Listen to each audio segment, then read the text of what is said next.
All right. Hi, everyone. Thank you so much for joining us today.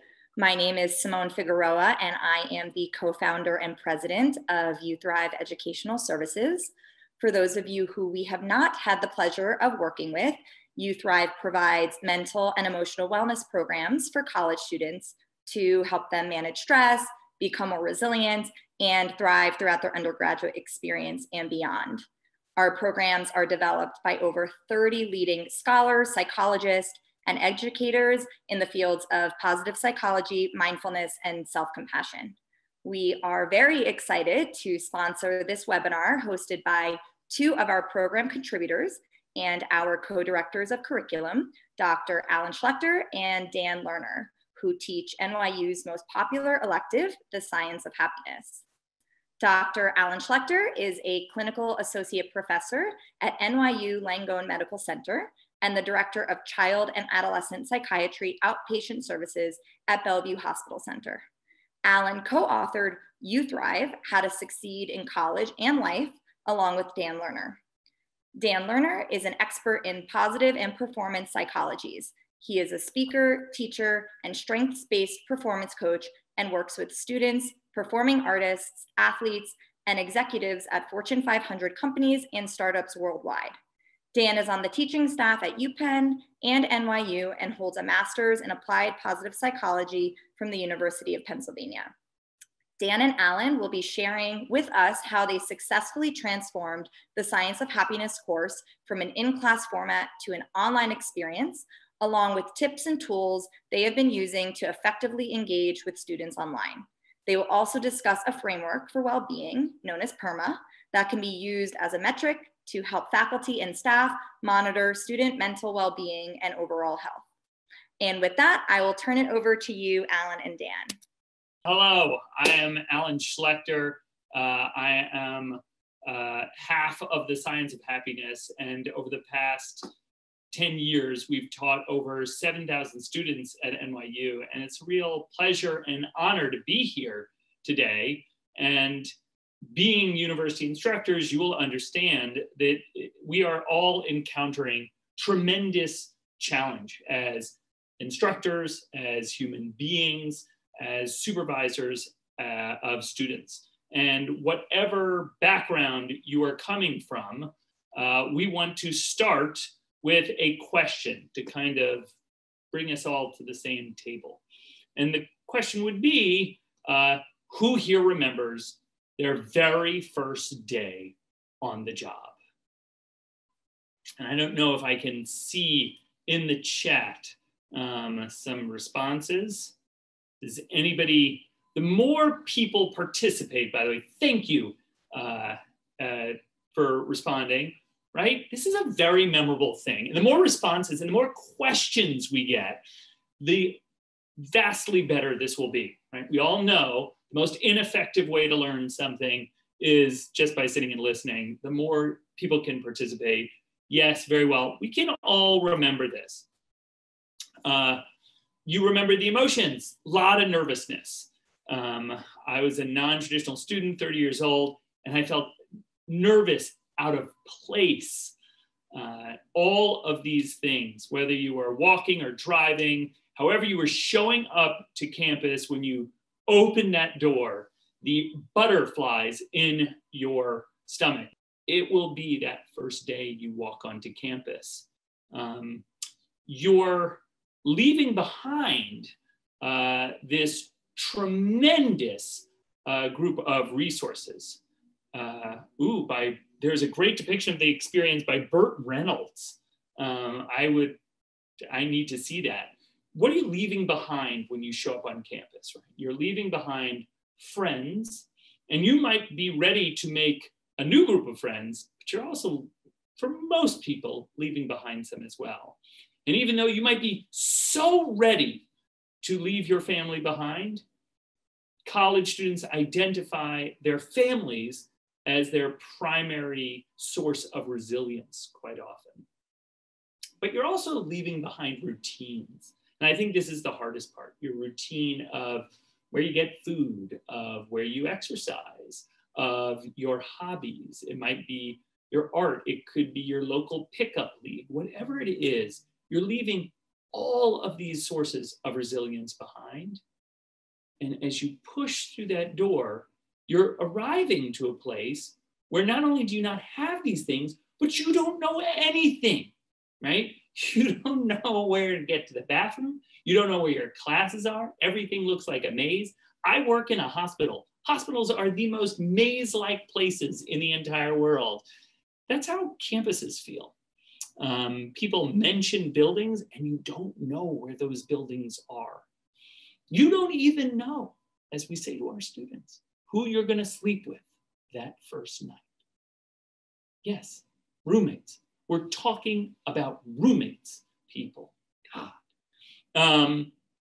From the moment you walk on, you are inundated with a million new opportunities. You become paralyzed with choice, which is why Dan and I have an entire class just on how to make choices, because college is about this explosion of choices. What choices am I going to make? Who am I going to make friends with? What groups am I going to do? What major am I going to be? And now we have so many majors that almost every university has a major where you get to create your own major, the option above all other options. So they show up on campus, leaving behind their resilience, needing to find everything new. And the effects of this are pretty pronounced. And this would be when we go to the next slide. Allow me, everybody. Sorry. Hello. Everyone, this is that guy, Dan, while you weren't on the phone. Tell me more. Say more. The Zoom, I described you as unbelievably handsome. So not true. Witty. And far too generous. He can pun. You have no idea. Oh, it's fun to pun, my friend. It's fun to pun. Here he is. Okay, so my apologies, everyone. I was trying to get in, but due to the overwhelming demand, thanks to you, due to the overwhelming demand, there was not room for me. Little old me. All right, wonderful. Allow me then. So let me ask that question. I know you were just asking it a second ago, Alan, but if you don't mind. How many folks here think that this could be a real picture of college students? Just quick show of sort of me. Nope. All right, thank you, Kayla. Yes, no. An argument. I have a little debate going on. No, they look like models. Very staged. No, too close. Not yet. Else, why not? Go ahead. Actually, I love that. Probably not. They're all too beautiful. All right. Stock photo. What else? Needs more cell phones. Absolutely. Maybe. All right. So no. Oh, boom. Wait a second. Kayla. And Kayla comes in with the number one answer, which is no, because they're too happy. Now, all of you are correct, of course. There are no cell phones here. They're actually reading books, which, by the way, are covered by cardboard paper like we used to do in second grade. And their clothes are clean and pressed, something that we have yet to see on a wide scale level in our classroom. But Kayla, you hit it on the head. And when we put this image up in our classroom, there are about 500 students in the classroom. There's like this chorus of first laughter, right? We put it up, and then we're like, why could it not be a real picture of college students? And they say, in unison almost, they're too happy. Now, what could it possibly mean? I mean, after all, these students are, they've had one of the greatest accomplishments of their life. They've gotten into college. That's an extraordinary thing, right? And it's supposed to be the 4 best years on campus, and yet, as we know too well, it's not. So let's take a look at supporting evidence here. Here's a little evidence. It says college students over the past year have been stressed out. Have they been stressed out? They feel overwhelmed, right? They actually feel overwhelmed. And this is from a 2019 poll, American College Health Association. 87.4 of them have felt overwhelmed over the past year. Now, all right, big deal. You're overwhelmed. You're in college. Grow up a little bit. Who here on the call has been overwhelmed at some point in the past year? Yeah, right, exactly. Go ahead and just throw it in the chat if you have. Yep. Yes, Naomi, I'll give you that. Yeah, absolutely, yes. This is probably over 87.9% because this is, well, real life and it's currently COVID. So yeah, most of us are going to say yes. I'm not going to ask the who hasn't been, because then we'll be like, ooh, what's your secret, right? So this is the thing. So it's not a big surprise, but as we start to dive into the data a bit more, we find something that's a little bit more, maybe serious is the term. That's when you ask college students if they felt very sad over the past year, we find that about 70.8% of them have. Right now, that's something different. Feeling very sad on campus. Overwhelmed, yes, very sad is different. How about things were hopeless? Well, now we're talking about a 56% clip. That as well, because now we're talking about something that's spiraling downward towards the inevitable conclusion, which is being too depressed to function.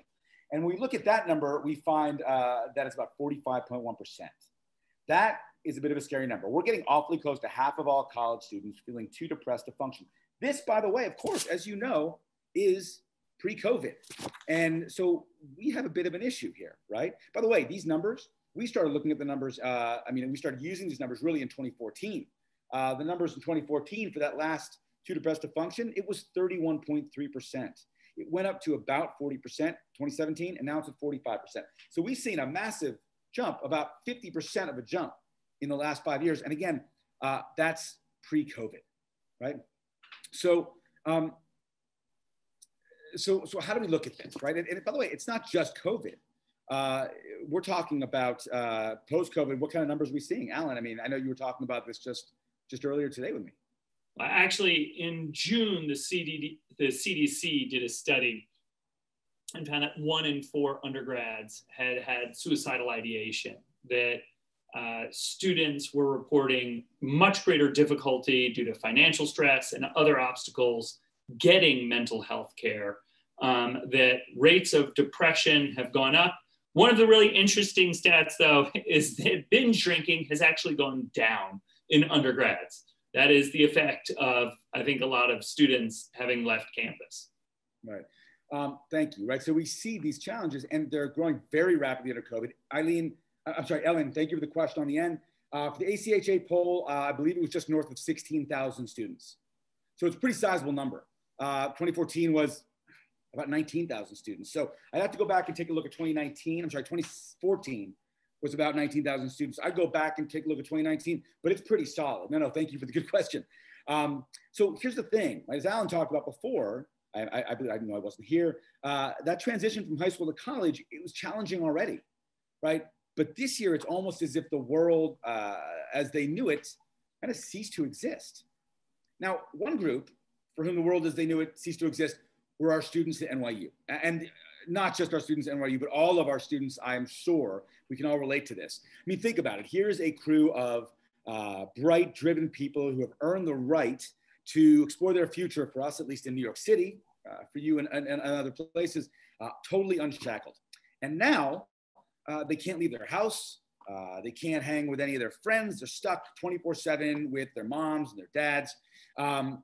And they might have gone home to find that their rooms, at least back in March, are now inhabited by their little brother, their little sister, or it's become the workout room. Or as one of our students told us, it's now where the dogs sleep, right? AKA the kennel. Right? So a few months ago, I'm sorry, when Alan and I taught our first teleclass for Science of Happiness, we had no idea what to expect.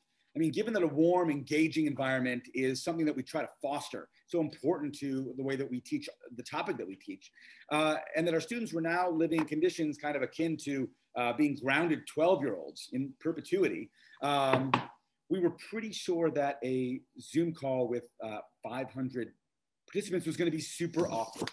And yet we couldn't have been more wrong. The very first question that we asked on that call was who here had overcome a stressful situation in the past month. And what we saw was this. It was like, and you look at the timestamps, right? I took the names out to protect the volunteered here, but it was like boom, boom, boom, boom, boom, me. And it hit me like really quickly, both of us. We thought, oh wait, they're getting involved fast, right? And so followed up fast. This is a question we would usually ask in the classroom and look for hands. And we'd say, who's willing to share the experience that you had, right? I am, yes, I am me. This is what we saw. And then we asked a question so if someone would share, oh, by the way, I should say, when we asked for their experiences, we heard a lot of different things, right? When we asked someone who would be willing to share their experience, we had this woman, Lori, popped up and I said, please unmute yourself. And she began to share the story about how her grandmother had been sick and how the family had really been around and how our grandmother was getting better. And this is what we started to see pop up on the screen. And what we realized really quickly was that it was this outpouring. It was this need. It was this drive to like, we need to be together. We sort of expected no one to talk. Like, this is an awkward kind of situation. They were not used to having classes online. And yet we had all of this immediately happen. And here's the thing, it wasn't only celebrating good news. It wasn't just who has overcome something. You know, later in the class, we were asking about sources of stress. What is stressing you out? And someone totally bared their soul. They wrote, I'm impossibly lonely. And the responses were beautiful. They were reach out anytime. They're like, we are here for you. We've had a lot of that happen. That a lot of folks would tell us they're really struggling, they're really suffering. And yet we have this kind of response. And that was really remarkable. It was clear that they needed to engage with other people, right? It was clear that relationships were something that were of absolute primary need to them. We spend the first pre 5 minutes of every class and the post 15 minutes of every class just opening it up for conversation like this, for getting students to talk and share about these things. We've also actually, in the last 2 weeks, we also start the class with a song, with some kind of music.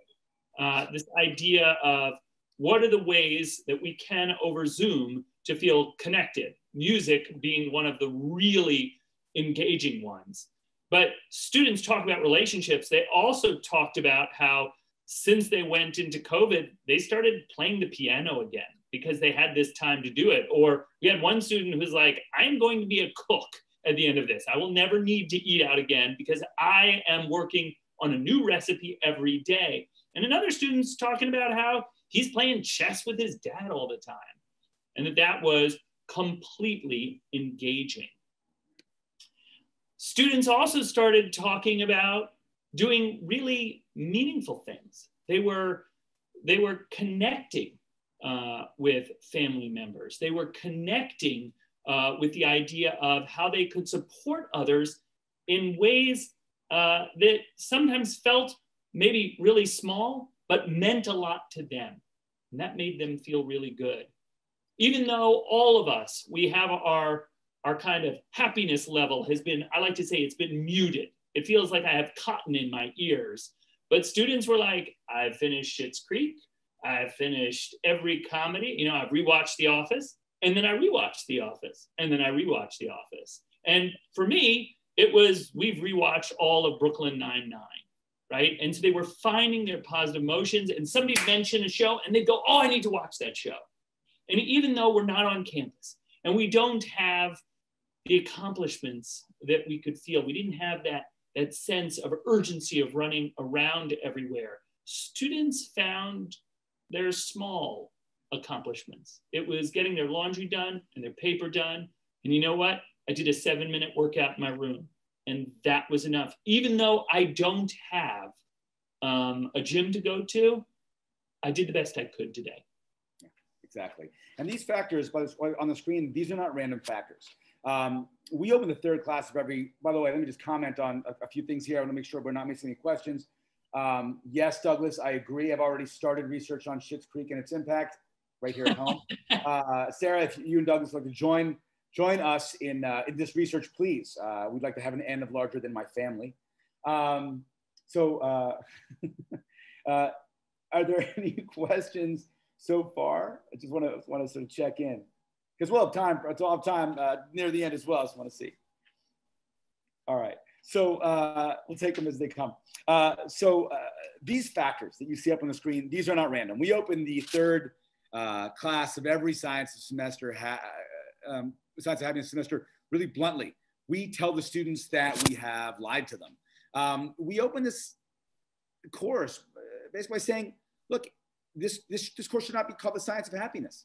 This course should be called the Science of Wellbeing. But if we called it the Science of Wellbeing, we would have 5 students in the classroom instead of 500 students in the classroom. Here's the thing. Happiness is really important. Positive emotions, as you're seeing them here, are really important. It's the buzzword, right? It sells cars, and it sells soft drinks, and it sells happy meals. And yes, we all need it. And by the way, it sells discourse in certain ways. But happiness is not enough. And that's the point that we drive home with our students throughout the semester. And what I think we're really trying to share today is that well-being, the concept of well-being, is a much richer concept, right? So let me take this question. What do you think instructors, advisors can do to create a space where people are this comfortable? How did you establish? That's a great question. Thank you. Let me sort of walk through this from, actually, no, I'll take that real quick. Let's do it as they go, of course. So one of the things we do is we try to help students feel as comfortable as possible in the classroom, really the classroom being a conversational place, right? Not where we're going to lecture at them for 75 minutes, but where we really look forward to hearing from them. So we'll kick off with really easy questions in the beginning. I mean, as basic as, so who here has had to fly to get to campus? How many international students do we have? How many students had to fly? How many students could drive? How many students from New York? How many students are from New Jersey? And in a fun way, like, hey, how you doing? But also, what years do we have here? Because we all 4 years. How many first years do we have? Hands up. How many second years? Fantastic. Congratulations on not being first years anymore. How many juniors? How many seniors? Congratulations on not having to get a job quite yet. And then bringing them together with the idea of almost actually exactly as we did with you. How many people here remember when they got their acceptance? I always want to say acceptance letter, but I know that's no such thing anymore. I got an acceptance letter. I valued it. Now there's an acceptance text or something. How many people remember getting accepted and what it felt like? And so they all laugh and they get involved. But also when we talk about stress, the same question that we asked you, how many people here have been stressed out? They raise their hands. And Alan and myself will say, great, keep them up, keep them up, keep them up. Look around. And you see their eyes widen. That principle of I am not alone is so key in this class. And part of it is asking simple questions we know that 90% or more are going to answer. And also feel like, oh, I'm not the only person in here feeling like that. Oh, there are people around. Oh, you're also a first year, you're a sophomore. Oh, you're majoring in this, so am I. That's interesting. And what we tend to do is on average every 9 or 10 minutes, we will have some sort of interaction in the class. We know that 18 to 24-year-olds can focus for about 9 to 11 minutes at a jump. At least that's data from a few years ago. Now it might be lower, but we try to make sure that they have something where it's not, we're going on at them. The other thing, or another thing I should say, about how we engage with students is we have had a real focus on the data that we present being data about them. So there's plenty of data in positive psychology about mortality rates of second heart attacks for optimists and pessimists. That's really important if you are thinking about a heart attack in your life, or these are challenges. There are plenty of data about divorce rates, right? Which is really important if you're married and or you're thinking about getting divorced, right? There you go. So, but if you're 18 to 24, you don't care about that. And so when we present it in the past, a decade ago, you kind of see them glaze over. And now you say, let's talk about optimism, pessimism, and data on GPAs. They're like, oh, that's interesting. Optimism, pessimism and data about social experiences for 18 to 24-year-olds. Oh, that's interesting. And willpower and how it affects GPAs, how it affects our entire college experience. What are the 5 key factors to not only finishing your first year, but also graduating from college, right? So we put it that way as opposed to excelling at work. They're like, oh, they're talking to me right now. So that's been something that's been really important. And we've continued that with the virtual, in addition to adding things like polls and Wordles. It's been very conversational. And as you saw in the slides before, people get engaged and we look to that. Great answer, great job. We love hearing that. Let's hear from someone, unmute yourself. That's been really helpful. Yeah. There's so many things that I would add to that to take up basically the whole call. I think about there is a story going almost constantly throughout the class. A story at the beginning, hopefully it will arc throughout the class. The value of storytelling to making things sticky and bringing it in.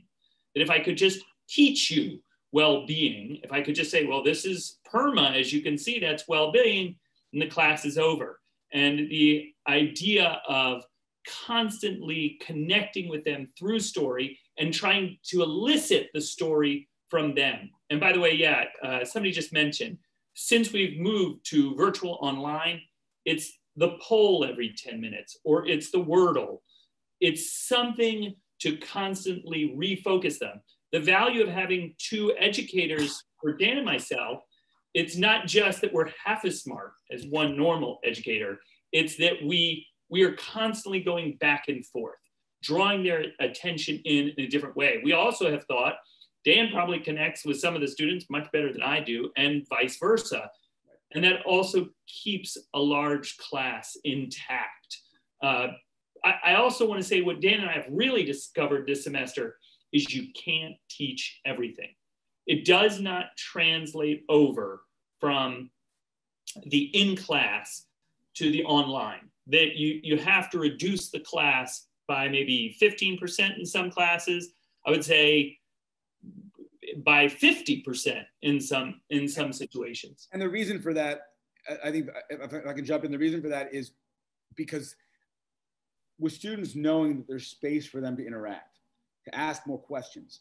What we've learned is you say there's even more. It's funny, as I said, we thought it'd be awkward because no one would talk.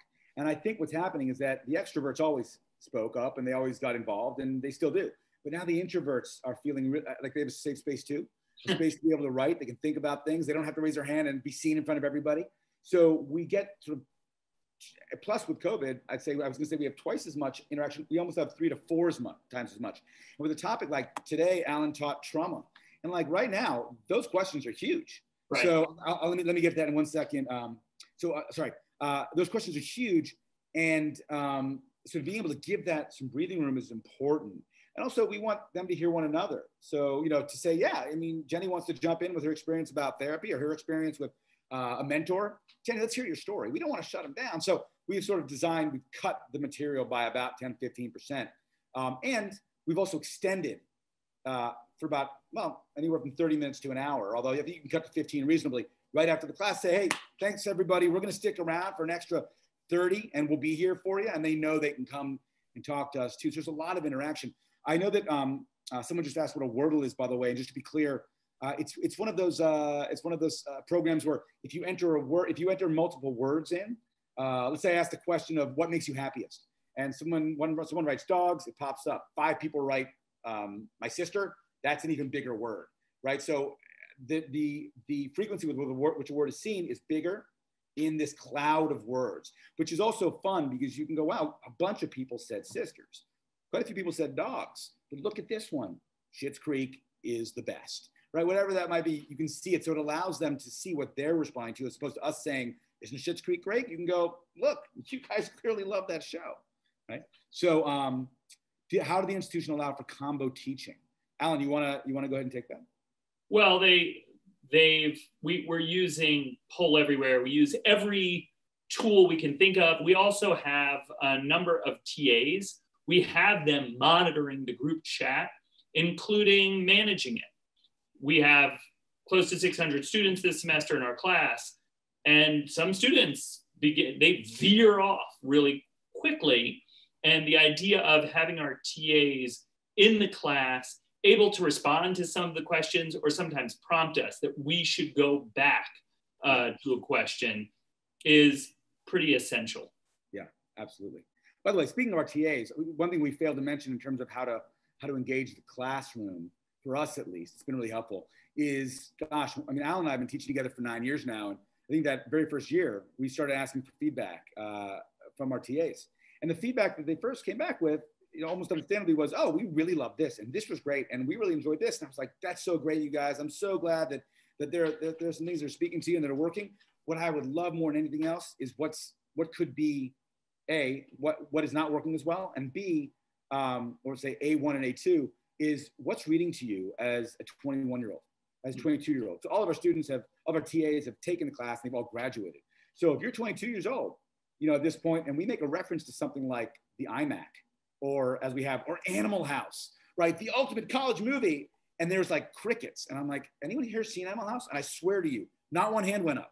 It was like time to change that movie up. So, or I will say the one time when I said with total innocence, I said, so who just, went home this weekend to like Netflix and chill? And they all started laughing at me. And I was like, what's so funny? And they were like, Professor, that means when you take someone home to watch Netflix and You don't really watch Netflix. And you're like, oh, I had no idea. So our TAs will give us this feedback, and it's great because it means we can use references that are far more relevant to us as we get old into our old age. I love my old man voice. So right, so much of it has been about how to engage. That's the data's, what is it, 21 to 1? That what is that data embedded in stories is 21 times more sticky, more effective, more memorable than data in bullet points. And so we try to embed it there, as Alan mentioned before. So this idea of well-being, and by the way, keep questions coming. These are such wonderful questions. And yes, so what we're seeing up on the screen, as I mentioned before, is the acronym PERMA, right? P is for positive. Now this acronym it's renowned psychologist Martin Seligman's theory of well-being. And it's a theory that we share with the students each semester on that third class of the semester.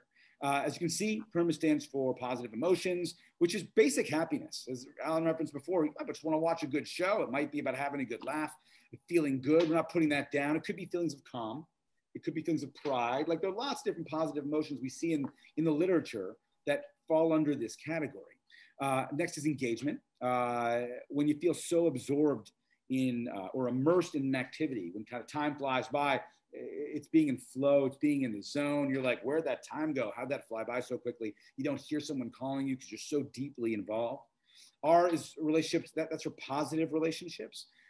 Any kind of positive relationship, from a friendship to a family member to a mentor.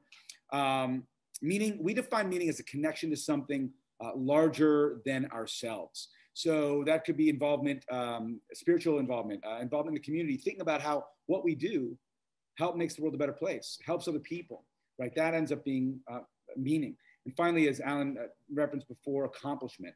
And this can be big, like a capital A. I got into college, I got a raise, I got a job. But more likely and far more frequently, the small A. What did I set out to do this morning? My laundry, read those 50 pages, and hang out with my friend. Check, check, check. Got them done. Now, each of these, we describe each of these like buckets.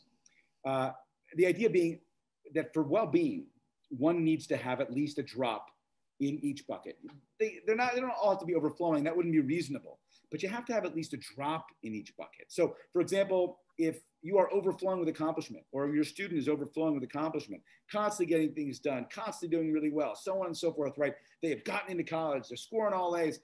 If they don't have a drop in that relationships bucket, if they have no one to share it with, it's really hard to be thriving. Something we find quite a bit. Students come to us and say, yeah, I'm not doing so well. What's going on? Well, I'm doing well in class and he was okay, but I'm feeling really bummed out. Well, when's the last time you hung out with a friend? That's right, I haven't been out of the library for like 6 weeks. So invest in that. It's the same thing with relationships. If your students or you go out to cultivate lots and lots of relationships, but there's not a lot of engagement, like they don't feel like there's something they're looking forward to diving into, or they're not getting anything done in accomplishments, it's really hard to have well-being. So, this is what it looks like. And if you have accomplishments and and relationships, there's no meaning, it's like burnout city, right? So you sort of have to have something in each one. But most pertinent right now, and we're talking about COVID, is that while circumstances change, as they have over the course of 6 months, the elements of PERMA don't really. I mean, times can be good or times can be challenging, but happiness is still happiness. Positive emotions are still positive emotions. Meaning is still meaning. And we may fill these buckets differently than we have a few months ago. Saving relationships on video instead of in person, for example. Finding meaning by helping our community rather than our work. It doesn't mean that our lives are any less fulfilling. Now, one of the nice things about PERMA for students, I think, too, is that it means that we don't have to all realize well-being the same way. So for, let's take names up in the chat. Jared, for you, meaning might be huge. You might be all about giving back to your community. Like that's massive. And, accomplishment might be a little less weighty, right? But for Phoenix, right, it might be accomplishments that are big, all right? And meaning is still important, but a little less so, right? For Sarah from before, engagement might be huge and relationships a little less so. And then for someone else, exactly the opposite. So this allows us to find well-being in a way that we know is right for us, not just one kind of well-being. And during times like this, knowing they can change. So for example, these were all relatively equal. We knew relationships were somewhat higher when it came to overall Perma for folks. But research done by Barbara Fredrickson at the University of North Carolina, and Alan's going to dive into this in just a little while, has shown that since COVID, there's about 600 subjects in this research that since COVID, meaning has gone through the roof. Positive emotions have dropped a little bit, in part because it's tougher to find those. And meaning weighs so much, that it has become one of the keys to resilience, right? So knowing that and being, oh wait, maybe I should look, how do I find more meaning, which Alan will talk about, is going to be important because we know that's the hallmark of people who are resilient, particularly in the research we've seen in the past 6 months during COVID. So, Perma can provide stability, some of the stability for all of us. And while these factors will have different weights, those factors themselves remain the same. How can the Gallup research on well-being, Phoenix? Yes, we do. A number of ways.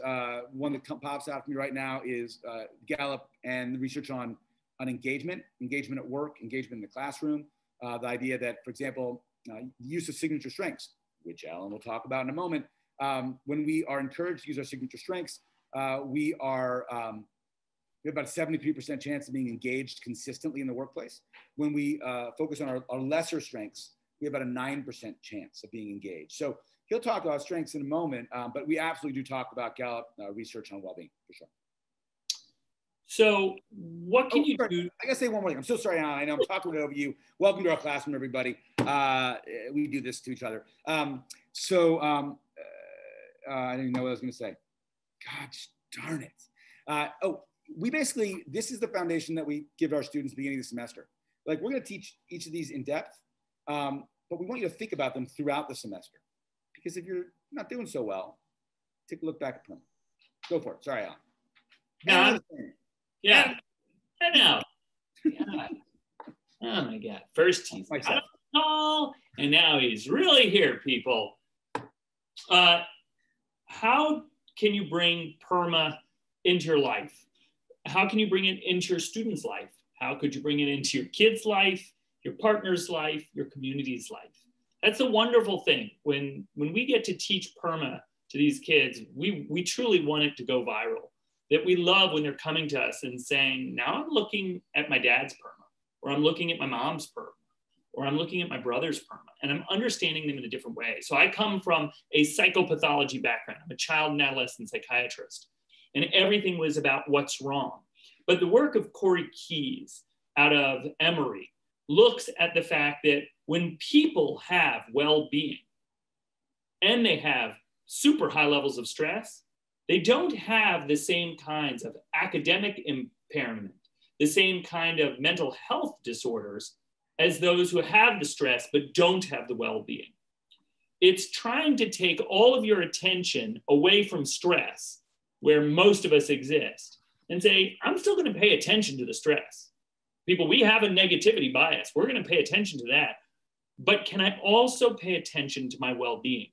Can I maybe at least give it a similar amount of attention? Although, Dan, I think we would say, ideally, in an ideal environment, it'd be like 70% of our time we're focused on our well-being, and maybe spending a little less time, for the most part, on what our challenges are.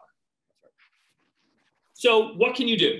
We have a bunch of really evidence-based interventions, and they really take 5 minutes a day, like gratitude journal, writing down what you do in a day, 3 things that you're really grateful for, and maybe just like tack on a little bit of why you're doing it. It is how I start meetings at work. It is what I do every night with my kids and my family. We actually do best, worst.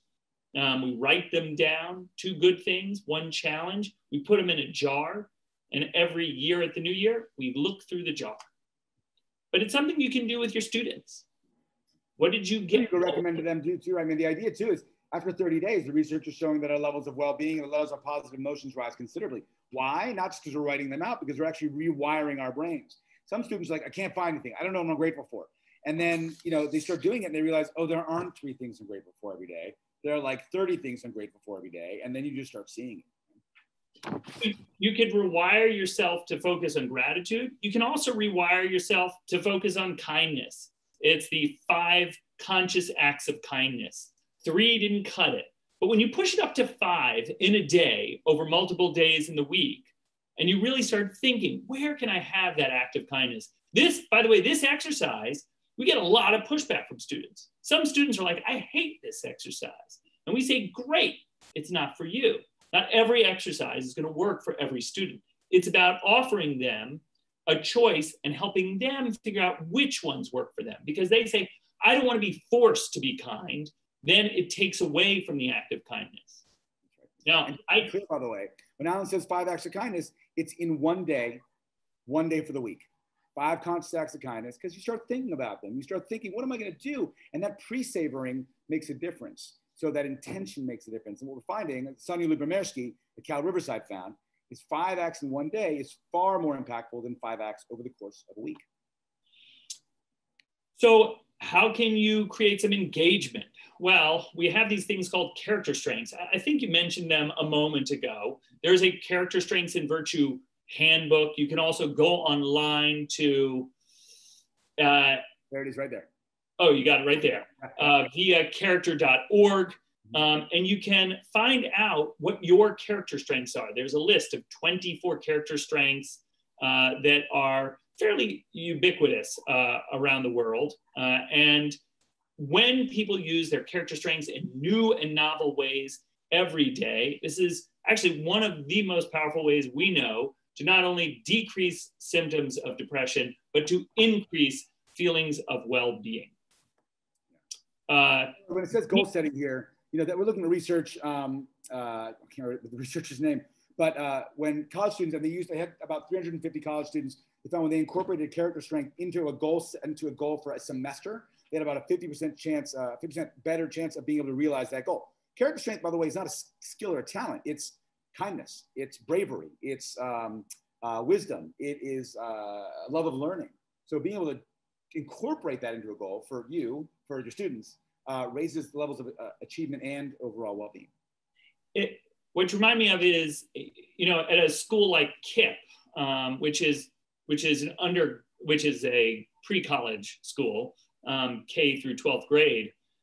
The way you can bring this into the classroom is their attitude is for a kid who's struggling in math, they don't just need to ply that kid with math.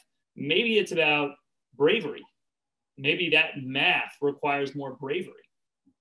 What is the character strength that would enable that kid to enjoy their math more? When it comes to finding meaning right now, encouraging our students to think about how could what I am studying, what I am doing, help other people? The meaning, as Dan mentioned before, it's like a life preserver. It keeps us afloat when our positive emotions have plummeted and our negative emotions feel like they are a tidal wave, which there are a bunch of reasons why that could be happening. It's the meaning that keeps us afloat. It's the, you know what? I am the first kid in my family to be going to college. And that is meaningful. I am going to do great things when I graduate college. I'm going to do X, Y, and Z, holding on to that meaning. And also really encouraging our students to know that even if it's a small thing, even if it's making sure you are Zooming with your Nana or Papa once a week, that's a worthwhile thing. Because even though many of us feel very isolated from our loved ones, our elderly population has been even more deserted on a very large level. Relationships. By the way, these questions, just so you know, these questions come from studies out of the University of Pennsylvania from Adam Grant and Angela Duckworth. If you know of them, Angela is from Grit, Adam is at the Wharton School, and they talk to firefighters, they talk to nurses, they talk to teachers like us, like yourselves. These are the 2 questions that they encourage them to either journal on or have discussions about, not just to sort of see them, but take them home, take them to your family, have conversations with your colleagues. And this is one of those things you can potentially have conversations with your students. When these questions were asked, were pondered, were journaled on, were thought through, levels of meaning rose considerably. So we have some really good data to support this suggestion as well. Relationships feel strained these days or artificial. And certainly after 6 hours of Zoom, the idea of Zooming with anyone else could make you want to Zoom your brain out. At the same time, making time for your relationships, whether it is going to be some club Zoom or making sure you are spending separate time away from class Zoom with a friend, with someone you care about, someone you can say, I'm really worried about the future. And they'll say, yeah, me too. Or maybe you're gonna watch a Netflix show. I mean, Netflix and all of these different devices have found ways so that you can simultaneously watch the same show. It's the closest thing we have to going to the movies right now. And not only have my kids enjoyed it, so have I. Just being able to watch the final episode of Boys with a friend could make all the difference for you. Holy cow, true. So Dan, maybe you want to talk about Barbara Fredrickson's work. Happy to. So I mentioned before Barbara Fredrickson, the University of North Carolina. This is some of what she was finding in the data when they were looking at these 600 subjects that have been going through COVID. This was emerging, this data came out about 8 weeks ago. These are the factors that help people not only create positive states, but also more resilient states. One was minimizing passive scrolling through social media. Not a big surprise. We've had some students, after we talked to them about this, who are like, they come on the next class, they're like, you know what? I totally shut down my Instagram account. I feel so much better after a brief period of major withdrawal. I feel much better. So not watching the news as much, although really hard right now, but the passive scrolling, to set it aside. I'm gonna give myself, even intentional, a half an hour a day. That's a study out of UPenn from a few years ago. If I give myself a half an hour a day, levels of well-being went up and levels of anxiety and stress went down. So you can still do it, but how do you limit it? Accepting negative emotion was huge, just to say, yeah, right now things kind of suck, and they're going to. I think this is good, and Alan can speak to this in greater depth if you have questions about it, but this is part of good mental health. It's just accepting not everything's gonna be perfect, and that there are times that are really hard, and I'm experiencing that right now.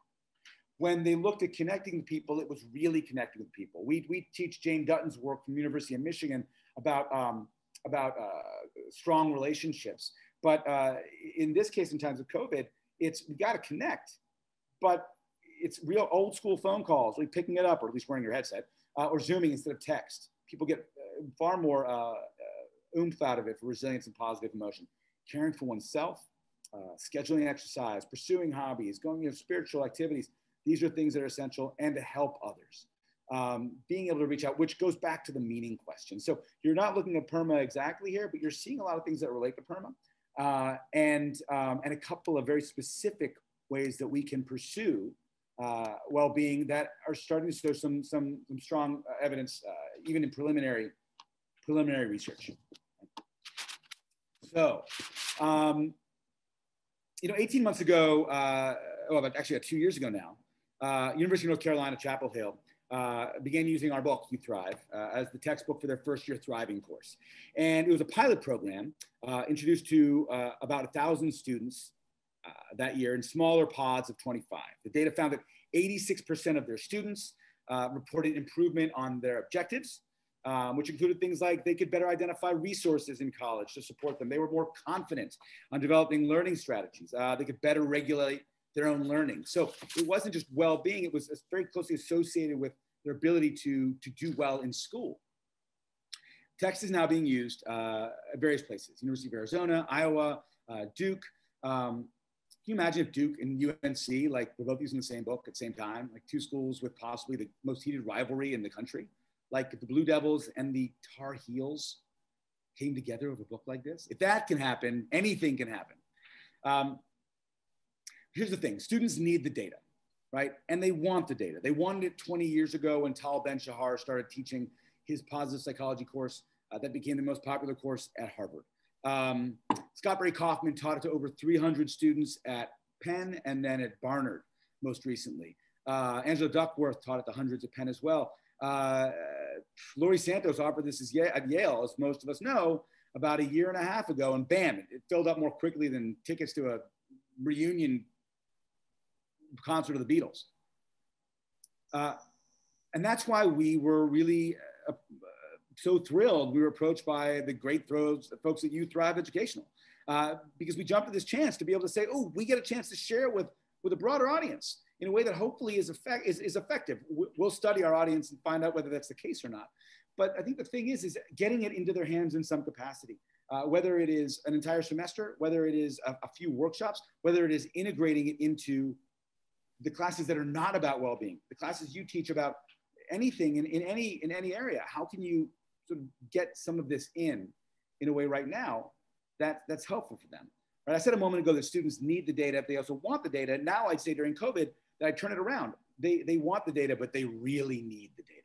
Right? It's sort of flipped to this point, as you saw with the data before of students. It's a pandemic in and of itself of mental health challenges. And we're finding is that, they're asking us, what other courses can we take next? There might not be a lot of other courses. There are 100 around the country, but you can integrate this information into your own course, whether it's about well-being or not. We began today, at least Alan began today, with the question of who remembers their first day on the job. Did you start with that, Alan, today? Yes, I was actually just seeking a really great question, Naomi. We're going to get to it when Dan's done.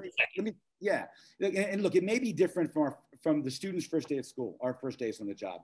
But these days, the similarities that we're experiencing are far more shared than they have been in a long time. And they have this opportunity for us to bring us together, right? But it can also help us move well beyond our roles of helping them learn intellectually and really set the stage for them to thrive both in the classroom and beyond. So, with that, we teach 27 topics throughout the semester. This is the foundation for a lot of it. Hopefully this will give you a sense of where you might be able to launch off from too. And with that, let's open it up to questions about anything that we can help, whether it's Perma, whether it's COVID related, whether it's mental health. So Naomi asked a great question of how do systemic inequalities, barriers to well-being come into play? Yeah. We've done a lot this semester to really elevate that, because if we don't, it would be irresponsible right now. Good word. Thank you. And that's Dan and I, when we call each other out, we kind of go, is this irresponsible? And that idea of, can you have Perma, can you have well-being when during with our history of racial injustice in our country, of social injustice, of inequality, of COVID inequality that we've seen? And the answer is, you can still work on your well-being, but being thoughtful about the well-being of others is also essential. This is not, it's not that I can step over the homeless people on the way to my apartment and think that does not affect my well-being. And that is the essential category of M. And I would say there's no class where we do not try to encourage students to speak about those challenges and talk about how to manage them and how to create change. We modify the class on the fly, of course, especially these days. And in the first summer session, we were teaching the class on relationships the day after the protests really began in full. Mm-hmm. The question we tend to kick off that class with is, what relationships do you find most fulfilling in your life and why? I thought, this is not the right day to ask that question. And Naomi, I know we're not exactly hitting your question, but hopefully this will speak to it in a way. This is not the day. And I reached out to our head TA, Shaquille, who's the most extraordinary human being. He's an African-American man. He graduated a few years ago from our NYU. And I said, let's talk about this, man. Like, how do we move forward on this in an effective way? The question that we ended up with was, what do relationships mean to you? Because we're not going to make the assumption that things are fulfilling for you right now. We're not gonna make the assumption you're thriving right now.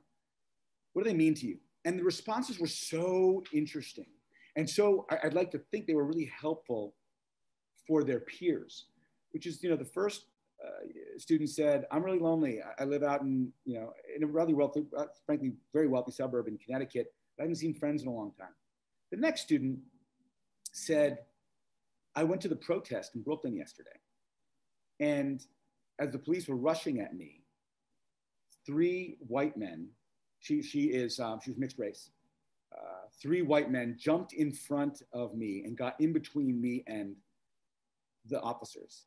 And she said, my father grew up in apartheid, as a black man, apartheid South Africa. My mother's white. And there's been a lot of sort of loggerheads at home really trying to figure this out. She said, I saw people in a very different way yesterday. And a lot of what I'm seeing now is changing my dynamic filter on what relationships are and what they can be. We ended up spending about a half an hour on just that question because it seemed to need the space at that point. And we also started doing extra hours afterwards that were facilitated by Shaquille. And I'd be there and Alan would be at them as well. Sometimes we really sat back to say, let's have an hour to talk about these questions about relationships right now, given inequalities and barriers. And so we encourage that beginning of the semester. We are aware of these things. We don't have enough research to really do justice in a way. It's emerging, and we bring it to them whenever we can. So we do have conversations about relationships on the college campus and in that age group that addresses barriers and inequalities. Also noting that we need more, but we try to make sure we bring in as much research as we can, that we hear from them, we make space for them as well. Thank you, everyone. This was an absolute pleasure. And we are going to be offering more of these. Thank you, You Thrive and Educational Services, for hosting this. And we will have more of these, and we hope to see you back here. Absolutely. Absolutely. Yeah. Thank you so much to everyone.